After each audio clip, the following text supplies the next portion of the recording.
I'm here to tell you, Nocturia is not something you simply have to accept, and today I want to share the story of how one of my patients refused to accept it and beat it. Hi, I'm Dr. Ace, and in this conversation, I will be telling you the journey of Susan, a 40-year-old who went from peeing constantly at night to sleeping peacefully till the morning. By the end, you not only know why this happens, but exactly what did we do to fix it and how you can do it too. Pause for a moment. Have you ever wondered just how many people wake up at night to urinate, thinking it's just part of getting older? The numbers are staggering. Nocturia touches lives across all ages, and yet it's rarely discussed openly.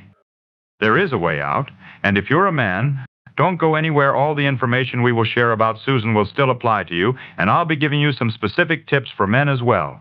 Let's start with Susan's story, because it's one so many can relate to. Susan is only 40, a busy working mom with 2 kids. In her 20s and 30s, she slept like a rock. But as she edged toward 40, she noticed the change. She began waking up once a night to use the bathroom. Then it became twice. Eventually, she was up 3 to 4 times every single night, like clockwork. She'd fall asleep exhausted, then bam, her bladder's calling, she drags herself out of bed, does her business, and tries to settle back to sleep, only to repeat the cycle a couple hours later.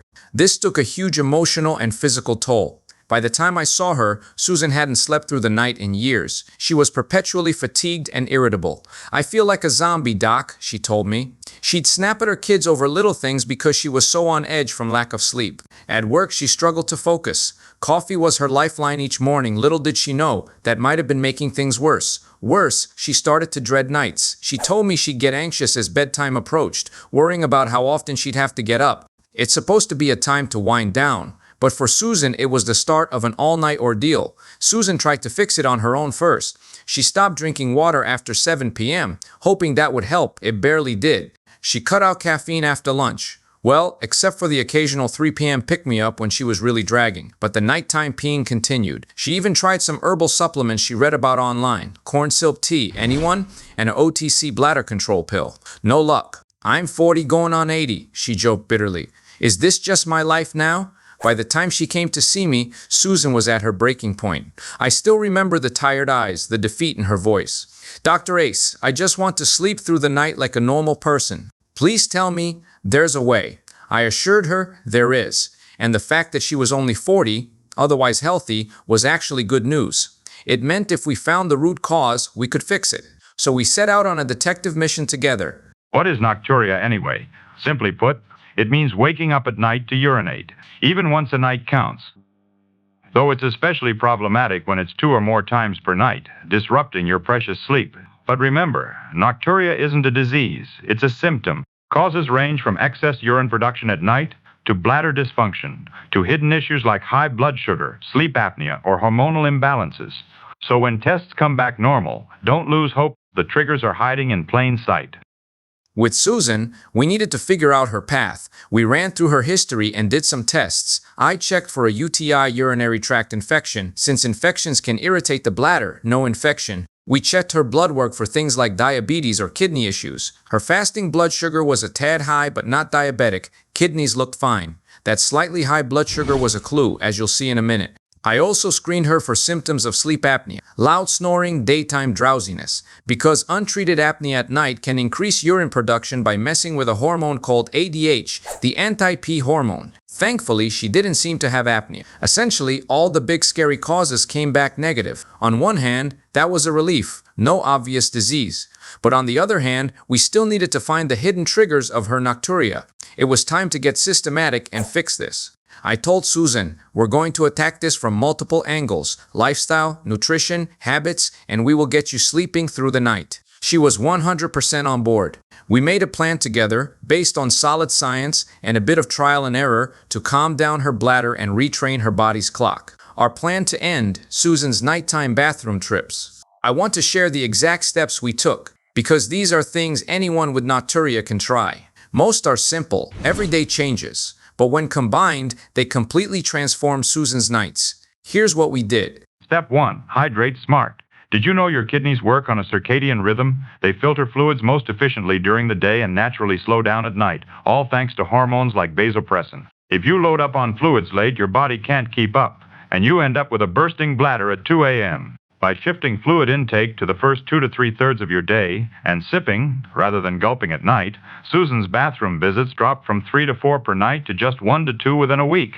That was a huge win for Susan. Next up, caffeine and alcohol. Both are notorious for ramping up urine production and irritating the bladder. Susan's 3 p.m. coffee was quietly sabotaging her nights, and that glass of wine after dinner? Same story. We made a pact. No caffeine after early afternoon and no alcohol within several hours of bedtime. Herbal teas, light stretching, or a short evening walk replaced her old rituals. The difference was subtle but real. Her bladder calmed and the urgency was no longer waking her with a jolt. But the real breakthrough came with step 3, late night snacking. Susan's blood sugar was a bit high and she loved her dessert after dinner. But eating carbs or sweets before bed spikes your insulin, which drags more sugar and water into your urine and acts as a diuretic. Plus, chronic insulin resistance. A silent epidemic can irritate the bladder and kidneys, and it's far more common than most realize.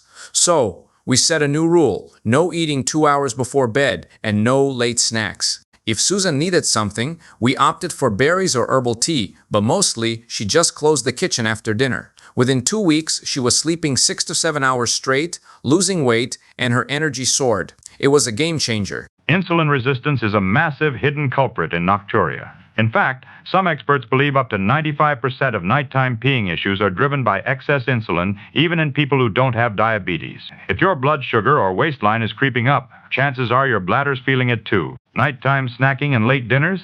Those are the secret saboteurs.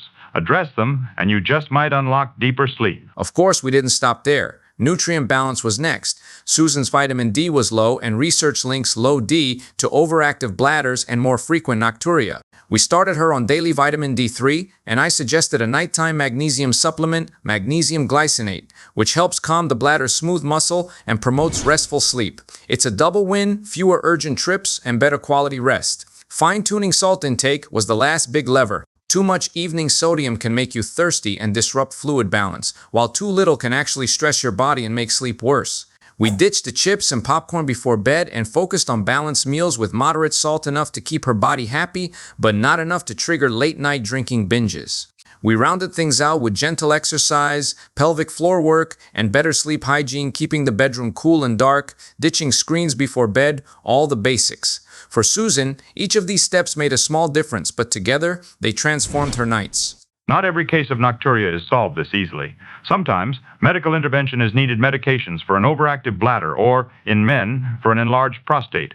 There's even a nasal spray hormone that can help in certain cases. But here's the real story. For most people, the right combination of hydration timing, diet tweaks, and lifestyle upgrades gets the job done often, without a single prescription. And wow, what a turnaround. Within about a month, Susan was sleeping a solid 7 to 8 hours most nights, waking up maybe once, sometimes not at all. She came into my office beaming, telling me it was like someone had turned the lights back on in her life. Her mood lifted, her energy soared, and even her kids noticed that mom was back. No more zombie mode. Let's take a moment to address something important for my male viewers. A quick word for the men. Men, I haven't forgotten about you. The elephant in the room? The prostate. As men age, the prostate can enlarge and squeeze the urethra, making nighttime urination much more likely. In fact, by age 50, about half of all men have some degree of prostate enlargement. By 80, it's nearly everyone. But here's the twist. Don't just blame the prostate. Most men I see have been on prostate meds, supplements, or herbal teas, but still find themselves up at night.